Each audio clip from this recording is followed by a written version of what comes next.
Hi everyone, welcome to digital G के classes. तो geography हमारी क्लास 8 का आज 4th चैप्टर है और कल है 5। कल हमारा जो है ज्योग्राफी कंप्लीट हो जाएगा।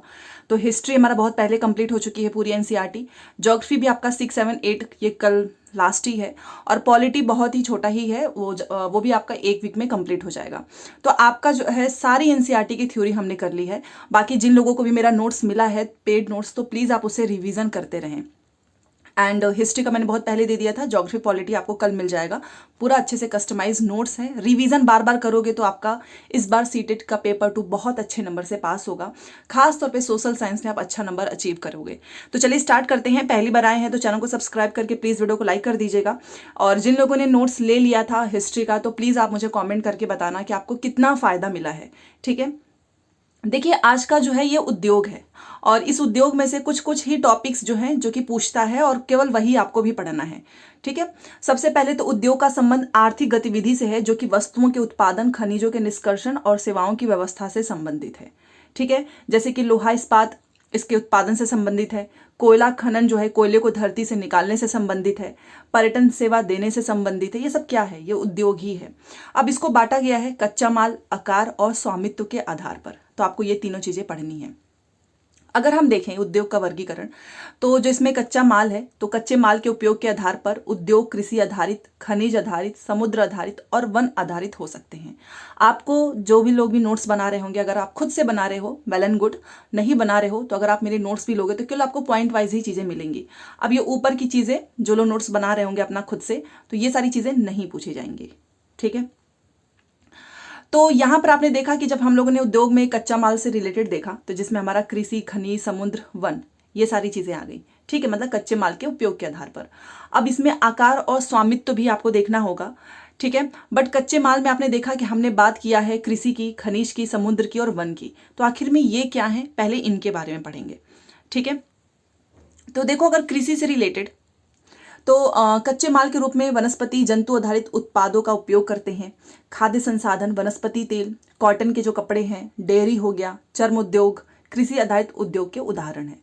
तो आपसे जब भी पूछेगा तो आपको याद रखना है कि कृषि में क्या क्या चीजें आती हैं। अगर आप मिनरल्स की बात करोगे तो ये आपका एक प्राथमिक उद्योग है। खनिज अयस्कों का उपयोग कच्चे माल के रूप में करते हैं और इनका जो है अन्य उद्योगों में भी पोषण करते हैं। जैसे कि अयस्क से निर्मित लोहा खनिज आधारित उद्योग का उत्पाद है और यह कई अन्य उत्पादों के विनिर्माण के लिए कच्चे माल के रूप में प्रयुक्त किया जाता है, जैसे कि भारी मशीन, भवन निर्माण और रेल के डिब्बे बनाने में। तो यहाँ पर आपने देखा कि किस तरीके से खनिज आधारित उपयोग का कच्चे माल के रूप में हम यूज करते हैं। ठीक है, तो ये आपको सारी चीजें याद रखनी होगी। समुद्र का अगर आप देखोगे, समुद्र आधारित उपयोग, तो इसमें सागर महासागर से रिलेटेड, मतलब वहां से जो भी चीजें हमको प्राप्त होती हैं, जो भी उसका हम उपयोग करते हैं कच्चे माल के रूप में। ठीक है, और समुद्री खाद्य प्रसंस्करण उद्योग और मत्स्य तेल निर्माण इसके कुछ उदाहरण हैं। ओके, अब वन आधारित आप समझ सकते हो कि पेड़ से हमको तो एक तो कागज, लुगदी, फर्नीचर, भवन निर्माण, ये सब वन से रिलेटेड है। तो जो भी यहाँ से चीजें हमको प्राप्त होती हैं तो उसका हम लुगदी, कागज, औषध, रसायन, फर्नीचर, भवन निर्माण, ये इसका काम करते हैं। अच्छा, ये चीज़ है कि ये आपको टफ नहीं लग रहा होगा क्योंकि आप खुद समझते होंगे कि अगर कृषि से रिलेटेड है तो उससे रिलेटेड ही चीज़ें उसके एग्जाम्पल्स होंगे। मिनरल वाला मिनरल से होगा, वन हो गया समुद्र आधारित। तो जब भी आपसे एग्जामिनर कुछ भी क्वेश्चन पूछेगा, आप इसका आराम से बिना रटे भी आप इसको समझ सकते हो। अब आपने देखा होगा कि हमने उद्योग का वर्गीकरण कच्चे माल, आकार, स्वामित्व के आधार पर किया। कच्चे माल में आपने सारी चीज़ें पढ़ ली। अब हम पढ़ने वाले हैं आकार। तो इसमें एक बार आप फोटोज भी देखिएगा। यहाँ पर मखाने का जो है चल रहा है, किस तरीके से मखाना को बनाने से लेकर दुकान में जो आपको मिलता है वहां तक का पूरा प्रोसेस है। तो आखिर में ये उद्योग का आकार है। इसका तात्पर्य है कि निवेश की गई पूंजी की राशि। ठीक है, अगर आप आकार के आधार पर देखो तो इसको हम 2 भागों में बांटते हैं। एक होगा हमारा लघु आकार, दूसरा होगा हमारा वृहत आकार। ठीक है, कुटीर या घरेलू उद्योग छोटे पैमाने के उद्योग हैं जिसमें दस्तकारों के द्वारा उत्पादों का निर्माण हाथ से होता है, जैसे कि टोकरी बुनाई, मिट्टी के बर्तन, अन्य हस्त निर्मित वस्तुएं कुटीर उद्योगों के एग्जाम्पल हैं। अब आप मुझे बताओ, लघु आकार का मतलब ही क्या हुआ? ये छोटे मोटे काम हुए जो कि हैंडमेड होगा। टोकरी की बुनाई हो गई, जो खुद से हम बना रहे हैं उसको बेच रहे हैं, यही तो होगा ना। और अगर आप वृहत आकार के उद्योग की बात करेंगे तो एक बड़े पैमाने पे होता है। इसमें आपकी पूरी पूंजी लगती है, इसमें आप जो है टेक्नोलॉजी का यूज करते हो। तो ये होता है बड़े पैमाने, इसमें आपको बड़ी मात्रा में वस्तुओं का उत्पादन करना होगा। और इनकी तुलना में छोटे पैमाने के उद्योग कम पूंजी व प्रौद्योगिकी का उपयोग करते हैं। ठीक है, बड़े पैमाने के उद्योग में पूंजी का निवेश अधिक होता है, मैंने आपको अभी बताया। छोटे पैमाने में पूंजी लगती है नो डाउट, बट कम लगती है, कम प्रौद्योगिकी का उपयोग करते हो। बट अगर आपको कोई चीज़ बड़े पैमाने पे बेचनी है, उसमें निवेश अधिक लगेगा, उसमें आपको बहुत सारी टेक्नोलॉजी एकदम अच्छी वाली उसका यूज़ करना होगा। ठीक है, तो वृहद और लघु आकार, इन दोनों का डिफरेंस आपको ध्यान रखना है। अब यहाँ पर देखो, रेशम बुनाई, यहाँ पे देखिए रेशम बुनाई का काम चल रहा है, और प्रकरण उद्योग लघु पैमाने के उद्योग हैं। मतलब ये बताया जा रहा है कि जो रेशम की बुनाई हो रही है, जो प्रकरण उद्योग हैं, ये लघु पैमाने के उद्योग हैं। बड़े पैमाने पे क्या हो गया, ऑटोमोबाइल हो गई, भारी मशीन, ये सब बड़े पैमाने के उद्योग हैं, क्योंकि इसमें भाई पूंजी भी अधिक लगेगी। ठीक है, अब आकार के आधार पे हो गया, अब स्वामित्व के आधार पे देखते हैं। तो स्वामित्व के आधार पर उद्योगों को हमने निजी क्षेत्र, राज्य स्वामित्व अथवा सार्वजनिक क्षेत्र, संयुक्त क्षेत्र और सहकारी क्षेत्र, इसमें बांटा है। अच्छा, इसका जो क्लासिफिकेशन हुआ है ना, इस चीज़ को ध्यान रखना। स्वामित्व को हमने निजी पे बांटा है, राज्य पे बांटा है, सार्वजनिक, संयुक्त और सहकारी। आपसे ना इनके एग्जाम्पल पूछेगा। अब मैं निजी क्षेत्र की बात करूंगी, इसका मतलब क्या होगा कि ये संचालन या तो कोई एक व्यक्ति करेगा या फिर एक ग्रुप के लोग कर लेंगे, इसी को तो बोलेंगे ना हम लोग निजी क्षेत्र। तो निजी क्षेत्र के उद्योगों का जो स्वामित्व होता है या फिर इसका संचालन या तो एक व्यक्ति के द्वारा होगा या फिर बहुत सारे जो लोग हैं उनका एक ग्रुप होगा, उनके द्वारा। ठीक है, सार्वजनिक क्षेत्र के उद्योगों का स्वामित्व और संचालन किसके द्वारा होगा, सरकार के द्वारा होगा। सार्वजनिक मतलब जो हम सभी के लिए हो, तो ऑब्वियस ये बात है, जो हम सभी के लिए होगा उसका संचालन तो गवर्नमेंट ही करेगी। ठीक है, जैसे कि आप इसके एग्जाम्पल याद रखना सार्वजनिक का, Hindustan aeronautics limited, steel authority of India. ठीक है, ये हो गया इसके एग्जाम्पल। संयुक्त क्षेत्र, अब हमने निजी पढ़ लिया, सार्वजनिक पढ़ लिया, अब हम संयुक्त क्षेत्र पढ़ते हैं। संयुक्त क्षेत्र के उद्योगों का जो स्वामित्व है और संचालन है, ये राज्य और व्यक्तियों अथवा व्यक्तियों के समूह के द्वारा होगा। तो ये संयुक्त है, मतलब कि सब कुछ मिला जुला है, तो इसमें राज्य होंगे, व्यक्ति होंगे, व्यक्तियों के ग्रुप, इन सभी के द्वारा इसको चलाया जाएगा। जैसे कि मारुति उद्योग लिमिटेड एक संयुक्त क्षेत्र का एग्जाम्पल है। तो आप लोग एग्जाम्पल पे फोकस करो, क्योंकि एग्जाम में वो पूछेगा कि संयुक्त का एग्जाम्पल बताओ, सहकारी का बताओ, निजी का बताओ। तो इसका हो गया हमारा मारुति उद्योग लिमिटेड, संयुक्त का है। अब यहाँ पर आप संयुक्त का सहकारी देखिए, यहाँ पर आपको फोटोज दिख रहा होगा, सुधा डेयरी, ये आपका सहकारी क्षेत्र का एग्जाम्पल है। सहकारी क्षेत्र के उद्योगों का स्वामित्व और संचालन कच्चे माल के उत्पादक, पूर्तिकार, कामगार अथवा दोनों द्वारा होता है। तो ये किनके द्वारा होगा, ये भी आपको ध्यान रखना है।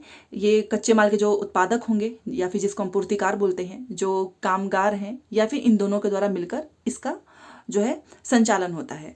आनंद मिल्क यूनियन लिमिटेड एवं सुधा डेयरी जो है, ये इसका एक अच्छा एग्जाम्पल है सहकारी का। ठीक है, तो हमने देखा कि हमने इनके क्लासिफिकेशंस भी पढ़ लिए हैं। और यहाँ पर देखिए उद्योगों का वर्गीकरण, हमने कच्चा माल, आकार, स्वामित्व के आधार पर हमने सारी चीज़ें पढ़ ली हैं। ठीक है, तो इस तरीके से आपको हर एक पॉइंट्स को अपने कॉपी में नोट करना है, और अगर आप नोट्स लेंगे तो वहाँ तो आपको सारी चीज़ें मिल ही जाएंगी, कल जो है आपको मिल जाएगा। यहाँ से क्वेश्चन पूछता है। ठीक है, अब यहाँ पर दिया हुआ है कि इनको प्रभावित करने वाले क्या क्या कारक हैं, तो ये नोट नहीं करोगे तो भी चलेगा, क्योंकि बहुत सारे ऐसे फैक्टर होते हैं जो कि इसको प्रभावित कर सकता है। जैसे कि आप मुझे खुद बताइए कि कोई भी उद्योग कहाँ पे करना स्टार्ट करेगा, जहाँ पर उसको सारी फैसिलिटी मिले। ठीक है, कच्चे माल की उपलब्धता हो, भूमि हो, जल हो, श्रम हो, शक्ति, पूंजी, ये सारे बाजार हों। उद्योग उन्हीं स्थानों पर तो केंद्रित हो सकता है ना, जहाँ पर ये सब कुछ आसानी से उपलब्ध हो। अब आप मुझे बताइए, जैसे कि गुड़गांव हो गया, हैदराबाद हो गया, बैंगलोर हो गया, हम इनको IT हब सिटी बोलते हैं। ये वहाँ पे ही क्यों है, क्यों नहीं हम बिहार में मिल रहा है आपको, यूपी में नहीं मिल रहा है। ये वहीं पे ये सारी चीज़ें हो सकती हैं, कोई भी काम जहाँ पे वो आसानी से उपलब्ध हो सके। कभी कभी सरकार भी कम दाम पर विद्युत उपलब्धता, कम परिवहन लागत, अन्य अवसंरचना जैसे प्रोत्साहन प्रदान करती है, ताकि पिछड़े क्षेत्रों में भी उद्योग स्थापित किया जा सके। क्योंकि आप जानते हो कि अगर ये सारी चीज़ें होंगी तो इससे रोजगार बढ़ेगा और धीरे धीरे उस क्षेत्र का भी डेवलपमेंट होने लगता है। ठीक है, औद्योगिकीकरण से प्रायः नगर और शहरों का विकास और वृद्धि होती है। जी हाँ, तो ये होना भी चाहिए, बट हर जगह ऐसी नहीं है, आप देख ही सकते हो। बाकी कुछ कुछ राज्य तो ऐसे हैं जहाँ पर बहुत ज़्यादा गरीबी है। ठीक है, तो ये इसके प्रभावित करने वाले कारक थे, और ये मैंने आपको इसलिए पढ़ाया है क्योंकि ये पैडागॉजी में पूछता है। अब यहाँ से है औद्योगिक तंत्र। औद्योगिक तंत्र में क्या होगा, क्योंकि औद्योगिकीकरण होगा तो शहर और नगर का क्या होता है, विकास होता है। तो यहाँ पर जो है निवेश, प्रक्रम और निर्गत शामिल है। निवेश में आपके कच्चे माल, श्रम, भूमि की लागत, जल की उपलब्धता, परिवहन, विद्युत और अन्य अवसंरचना शामिल है। मतलब बताया जा रहा है कि अगर हम कोई भी चीज करते हैं तो उसमें क्या क्या चीजें लगती हैं। तो निवेश तो लगेगा ही भाई। अब निवेश में इन्होंने बता दिया कि इसमें श्रम है, भूमि की लागत है, जल, परिवहन, ये सब कुछ है। अब प्रक्रम में क्या आएगा, तो प्रक्रम में बहुत सारे क्रियाकलाप हैं, जैसे कि कच्चे माल को परिष्कृत माल में परिवर्तित करना है, मतलब उसको बनाना है। निर्गत, और निर्गत में क्या आएगा, निर्गत में अंतिम उत्पाद और इससे अर्जित आय है, मतलब आपने बना दिया है, अब आपको उसको बेचना है, उसके जो भी आपको पैसे मिलने वाले हैं। सूती वस्त्र उद्योग के संदर्भ में कपास, मानव श्रम, कारखाना, परिवहन लागत, ये निवेश हो सकता है। प्रक्रम में आपका ओटाई, कटाई, बुनाई, रंगाई, मतलब ये बताया जा रहा है कि अगर आपका सूती वस्त्र उद्योग है तो उसमें आपको क्या क्या चीजें लगेंगी। अब मान लो मुझे अपनी कोई फैक्ट्री बनानी है, खोलनी है सूती वस्त्र का, तो उसमें मुझे कपास चाहिए, मानव श्रम भी चाहिए, कारखाना भी चाहिए होगा, परिवहन लागत। उसके बाद से मुझे इसके प्रक्रम, इसके प्रोसेस में क्या होगा, उटाई होगी, कटाई होगी, बुनाई, रंगाई, छपाई, और लास्ट में उसको मैं मार्केट में बेचूंगी, जिसे आप पहनते हैं, वही तो है उत्पादन। तो यहां पर ये बता रहा है इसका तंत्र। ठीक है, अब ये प्रदेश क्या होगा, औद्योगिक प्रदेश। तो इसका विकास तब होता है जब कई तरह के उद्योग एक दूसरे के निकट स्थित होते हैं और वे अपनी निकटता के लाभ आपस में बांटते हैं। विश्व के प्रमुख औद्योगिक प्रदेश पूर्वोत्तर अमेरिका, पश्चिम, मध्य यूरोप, पूर्वी एशिया हैं। मुख्य औद्योगिक प्रदेश अधिकांशतः शीतोष्णकटिबंधीय क्षेत्र, समुद्री पतन के समीप और विशेष स्तर पर कोयला क्षेत्रों के ही निकट आपको देखने को मिलेगा। तो ये भी ध्यान रखिएगा कि कहाँ पर ये जो है लगते हैं। चलिए यहाँ पे ये फोटोज भी एक बार आपको दिखा देती हूँ। ये देखिए, विश्व के औद्योगिक प्रदेश जो मैंने नाम ऊपर बताया है। तो भारत में अनेक औद्योगिक प्रदेश हैं, जैसे कि मुंबई, पुणे हो गया, बैंगलोर, तमिलनाडु प्रदेश, हुगली प्रदेश, अहमदाबाद, वडोदरा, छोटा नागपुर, ठीक है, विशाखापट्टनम, गुंटूर, गुड़गांव, दिल्ली, मेरठ, ये औद्योगिक प्रदेश, और कोलम, तिरुवनंतपुरम, ये सब औद्योगिक प्रदेश हैं। यहाँ पर नगर का जो है बहुत तेजी से आधुनिकीकरण अच्छे से डेवलपमेंट होता है। तो यहाँ पर कुछ औद्योगिक प्रदेश हैं जिसका नाम आपको याद रखना चाहिए। नेक्स्ट है ये, और ये है भोपाल त्रासदी गैस, और यहाँ से हर बार क्वेश्चन पूछता है। यहाँ से क्या पूछेगा, पहले आप इस फैक्ट्री को देखिए, यूनियन कार्बाइड फैक्ट्री, इसका नाम आपको याद रखना है। ठीक है, इसमें आखिर में घटना क्या हुई थी, और आई थिंक ये सभी को पता होगा कि ये एक बहुत ही खतरनाक चीज़ घटित हुई थी जिसमें बहुत सारे लोगों की डेथ हो गई थी। भोपाल में 3 दिसंबर 1984 को लगभग 00:30 बजे घटित अब तक की सबसे त्रासदपूर्ण औद्योगिक दुर्घटना है। और यह एक प्रौद्योगिकी दुर्घटना है जिसमें यूनियन कार्बाइड, ये है ना यूनियन कार्बाइड, यहाँ से ना एक कीटनाशी कारखाने से हाइड्रोजन साइनाइड तथा प्रतिक्रियाशील उत्पादों के साथ साथ बहुत विषैली गैस, जिसे हम बोलते हैं मिथाइल आइसोसाइनेट, इसका रिसाव हुआ था। और इसी कारण जो है यहाँ पर 35,000 लोगों की मृत्यु हो गई थी। हजारों लोग बच गए थे, बट उस गैस का इतना ज़्यादा जो है उन पे साइड इफेक्ट हुआ कि उनमें बहुत सारी बीमारियां आ गई, जैसे अंधापन, प्रतिरक्षा तंत्र विकृति, ये सारी चीज़ों से लोग ग्रसित हो गए जो बच गए थे। तो क्वेश्चन के अगर पॉइंट ऑफ व्यू से हम देखें तो आपसे सबसे पहले पूछेगा कि वो फैक्ट्री का नाम बताओ, तो यूनियन कार्बाइड फैक्ट्री किस दिन घटित हुई थी, 3 दिसंबर 1984, ये स्टेटमेंट में पूछा हुआ है। ठीक है, कौन सी गैस का रिसाव हुआ था, तो मिथाइल आइसोसाइनेट। ये 3 पॉइंट आपको याद रखना है। ठीक है, और ये रिसेंटली पूछा हुआ है। उसके बाद से एक और घटना है, आप इसको भी याद रख सकते हैं। यहाँ पर आप देखो, गाँव कायों में बचाओ अभियान, और ये अभी तक पूछा नहीं है बट एनसीईआरटी में है तो पूछ सकता है। 23 दिसंबर 2005 में भी चीन में भी एक ऐसी घटना होती है। चोंगगिंग में गैस कूप विस्फोट से 243 लोगों की मृत्यु हो जाती है, 9,000 लोग दुर्घटनाग्रस्त हो जाते हैं। ठीक है, और कुछ लोग जो है कुछ लोग भाग गए, कुछ लोग नहीं भाग पाए तो वो उनकी डेथ हो जाती है। और जो लोग भाग गए वही चीज़ होती है कि उन साइड इफेक्ट होता है कि उनकी आंखें, त्वचा और फेफड़े भी क्षतिग्रस्त हो गए थे, जो लोग बच गए थे। अब अगर ये सारी चीज़ें हो रही हैं कि गैस का रिसाव हो जाना और इसमें लोगों की डेथ हो रही है, तो आखिर में हम इसे कैसे बच सकते हैं, तो ये आपको इसलिए ध्यान रखना है क्योंकि पेडागोजी में ये आपके काम आने वाला है, स्टेटमेंट में। तो देखो, अगर इसको बचाना है, हम सभी को बचाना है, तो सबसे पहले तो हमको ऐसी जगह पे इसको नहीं बनानी चाहिए ऐसी फैक्ट्रीज को जहाँ पे घना आबादी हो, जहाँ पे लोग रहते हैं।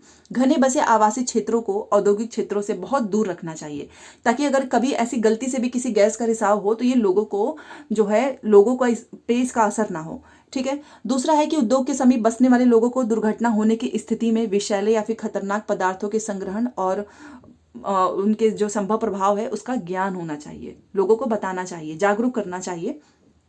आग की चेतावनी और अग्निशमन, मतलब आपने देखा होगा कि ये सारी चीज़ें आज भी बहुत सारी जगह पे नहीं लगी हैं कि पता चले कि भाई आग लग चुकी है। अग्निशमन की व्यवस्था को भी वहाँ पर उन्नत किया जाना चाहिए।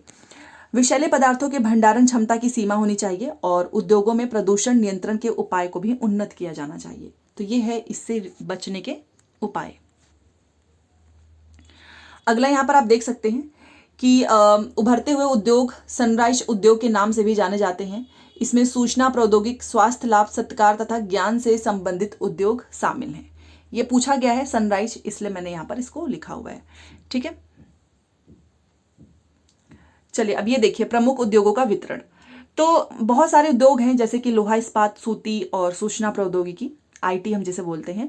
लोहा इस्पात वस्त्र उद्योग काफ़ी पुराने उद्योग हैं, और ध्यान दीजिएगा ये लोहा और वस्त्र उद्योग काफ़ी पुराने हैं, और जो ये नई टेक्नोलॉजी, जो नई सूचना प्रौद्योगिकी उद्योग है, ये एक नया उभरता उद्योग है। ठीक है।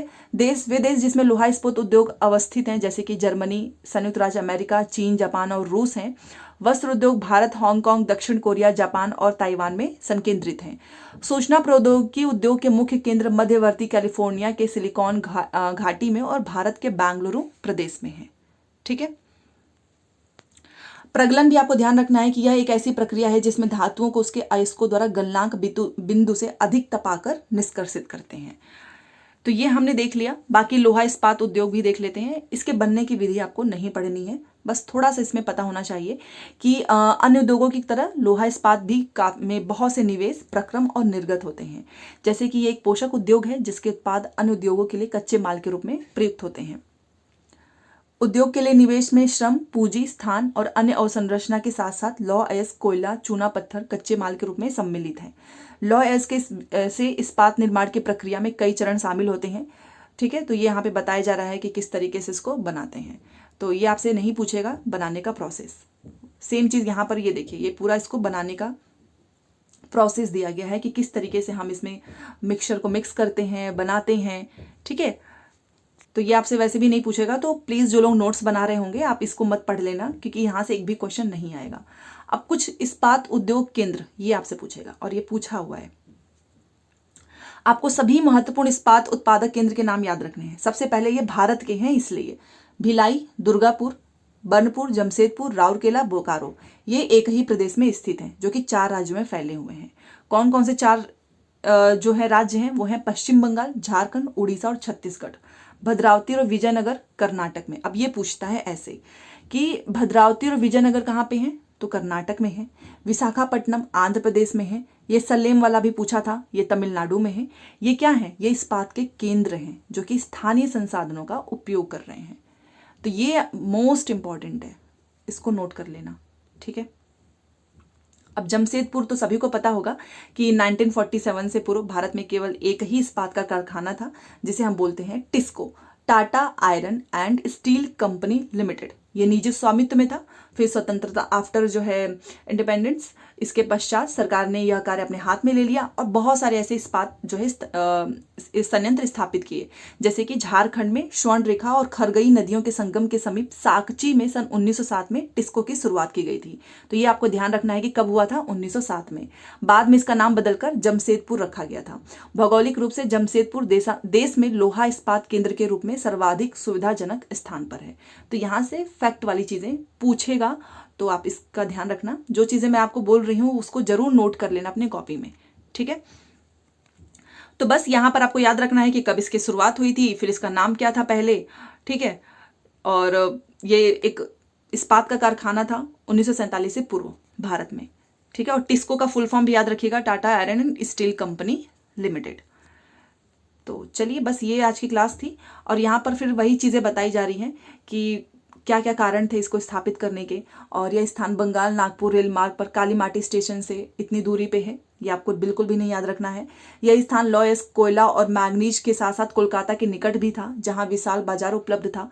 टिस्को को झरिया कोयला क्षेत्रों से कोयला और उड़ीसा तथा छत्तीसगढ़ से लौह अयस्क, चूना पत्थर, डोलोमाइट और मैग्नीज प्राप्त होता है। तो ये आप याद रख सकते हैं कि झरिया कोयला क्षेत्रों से कोयला और उड़ीसा, ठीक है, और छत्तीसगढ़ से लौह अयस्क, चूना पत्थर, डोलोमाइट और मैग्नीज। ये आपको ध्यान रखना है कि कहाँ से क्या चीज़ें प्राप्त होती हैं, ठीक है, क्योंकि ये सब पूछते हैं इसलिए। बाकी और कुछ यहाँ पर नहीं है। फिर वही है कि किस किस तरीके से इसको बनाते हैं, फिर इसका क्या और संरचना होता है, ये किस पे डिपेंड होते हैं, जो कि आपको नहीं पढ़ना है। चलिए, अब ये आपको याद रखना है, क्योंकि हमारी जो 5 झील हैं उसके नाम याद रखिएगा। ग्रेट लेक्स के नाम है ये। ग्रेट लेक्स के नाम याद रखना है, सुपीरियर, ह्यूरॉन, ओंटारियो, मिशिगन और ईरी। ये 5 झील हैं, और इसमें जो आपका सुपीरियर है ना, ये सबसे बड़ा झील है। तो सब क्वेश्चन पूछेगा, तो इसलिए आपको ये ध्यान रखना है। वैसे भी आपके यहाँ पे एनसीईआरटी में लिखी हुई है। पिट्सबर्ग के बारे में देखते हैं। यह संयुक्त राज्य अमेरिका का एक महत्वपूर्ण इस्पात नगर है, ठीक है, और इसका जो इस्पात उद्योग है ये स्थानीय सुविधाएं उपलब्ध कराता है। कच्चा माल जैसे कोयला पिट्सबर्ग में ही उपलब्ध है, जबकि लौह अयस्क मिनेसोटा की लोहे की खानों से प्राप्त होता है, ठीक है। तो ये इनका एक जो है संयुक्त राज्य अमेरिका का ही है महत्वपूर्ण इस्पात नगर। तो यहाँ पर आपको ध्यान रखना है कि इन खानों और पिट्सबर्ग के बीच नौ परिवहन का सर्वोत्तम मार्ग ग्रेट लेक्स जलमार्ग आता है, इसलिए मैंने आपको ये ग्रेट लेक्स के बारे में बताया। यह अयस्क के नौ परिवहन हेतु सस्ता मार्ग है, और यहाँ पर लौह अयस्क रेलगाड़ियों से यहाँ पे लाया जाता है। फिर ओहियो, मोनगहेला और एल्गनी नदियों से पर्याप्त जल प्राप्त होता है। आज पिट्सबर्ग में बहुत कम बड़ी इस्पात मिल है, और ये मिल पिट्सबर्ग के ऊपर मोनगहेला, एल्गनी नदियों की घाटी तथा पिट्सबर्ग के नीचे ओहियो नदी के सहारे स्थित है। अच्छा, अगर मैं बोलूं तो इस पिट्सबर्ग वाले से ना ये वाला अभी तक कभी पूछा नहीं गया है, अगर आप प्रीवियस क्वेश्चंस भी उठाकर देखो, बट ये आपके सिलेबस में है। और अगर इनको कुछ टफ बनाना हुआ तो ये पिट्सबर्ग से पूछ सकते हैं कि भाई ये क्या है, बताओ किसका एक इस्पात नगर है, इसलिए मैंने ये आपको थोड़ा बहुत यहाँ पर बता दिया है, ठीक है। तो पिट्सबर्ग क्षेत्र में इस्पात मिलों के अतिरिक्त कई अन्य कारखाने भी हैं, जैसे कि रेल पटरी उपकरण, भारी मशीन के उत्पादन में इस्पात का प्रयोग कच्चे माल के रूप में करते हैं। तो थोड़ा बहुत आपको चीज़ें अगर आपने पढ़ी होंगी, अगर मान लो आपको पूरा डिटेल में नहीं पता है, फिर भी अगर आपने आज पिट्सबर्ग के बारे में समझ लिया थोड़ा बहुत, एग्जाम में क्वेश्चन ना आए तो चलेगा ही, बट अगर आ गया तो आपको एलिमिनेशन में काफ़ी मदद मिलेगी, ठीक है। तो हमारा आज का ये चैप्टर कंप्लीट। बाकी कल जो है देखिए, ये हमारा उद्योग था, कल का टॉपिक है बहुत ही अच्छा है, जहाँ से 1 से 2 क्वेश्चन ही बस पूछा गया है, वो हमारा खत्म, केवल 5 चैप्टर हैं। और परसों से आपकी एनसीईआरटी स्टार्ट पॉलिटी की, क्योंकि पॉलिटी ही बाकी है 6, 7, 8 की। तो चलिए मिलते हैं नेक्स्ट क्लास में। और बाकी जिसको नोट्स लेना होगा, आप कमेंट सेक्शन में नंबर मिलेगा, आप वहाँ पे व्हाट्सअप करके नोट्स ले सकते हो। थैंक्स फॉर वॉचिंग, और लाइक शेयर सब्सक्राइब जरूर कर देना।